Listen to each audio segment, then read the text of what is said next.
او زما محبوب فرمایلی دي چې ان بهاء امتی وشرفها القرآن.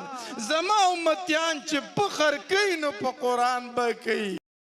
حدیث مبارک کی راضی عائشہ بی فرمائی رضی اللہ تعالی عنہ وی د نبی علیہ الصلوۃ والسلام سره په خوا کې ناستو ما وی نبی علیہ الصلوۃ والسلام راته فرمایل چې عائشہ ان لكل شيء شرفا يتباهون به.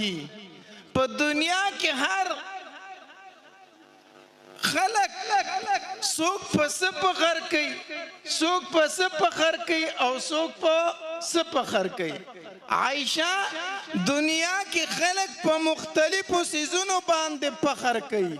څوک په قام نسب فخر کوي، څوک په مال او جایداد فخر کوي، څوک په بنگلیا او په گاډي فخر کوي. زنانه دي په جوړو جامو فخر کوي، په کالو پترو فخر کوي. خلق ته دنیا کې مختلفی خبرې کوي.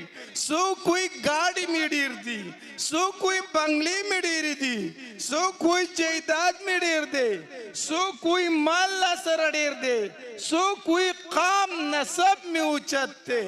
عائشہ زما امتیان به په مال او په جایداد فخر نه کوي، زما امتیان به په گاډي او په بنگله فخر نه کوي، زما امتیان به په قام نسب فخر نه کوي، زما امتیان به په جوړو جامو فخر نه کوي، زما امتیان به په کالو پترو فخر نه کوي.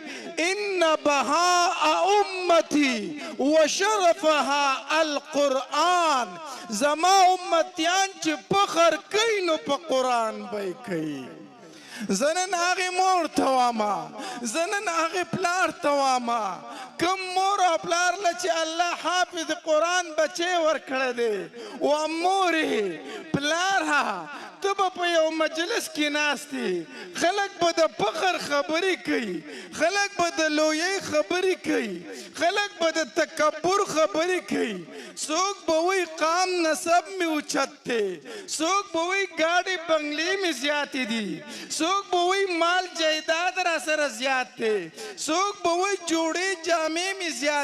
او زما محبوب فرمایلی دي چې ان بهاء امتی وشرفها القرآن. زما امتیان چې فخر کوي نو په قرآن به کوي. پلاره چې څومره فخر در نه د حافظ قرآن بچی باندې څه وکړه، فخر وکړه. پلاره الله عالم بچی در کړی دی، پلاره الله حافظ بچی در کړی دی. د چا څه شي ته مه زیریږه.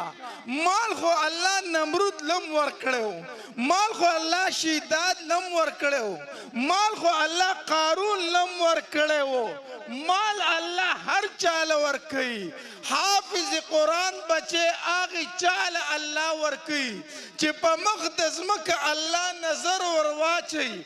په خپلو بندګانو کې چې کوم انسان خوښ شي هغه له حافظ قرآن بچی ورکوي.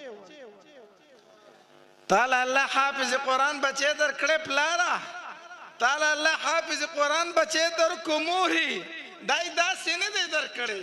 الله په دې خپلو بندګانو چې نظر ور واچو د منځ نه یې ته راواغستې او الله حافظ قرآن بچی در کو.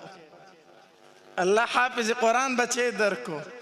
فخر وکئ، خوشحالي وکئ په دې بچي باندې.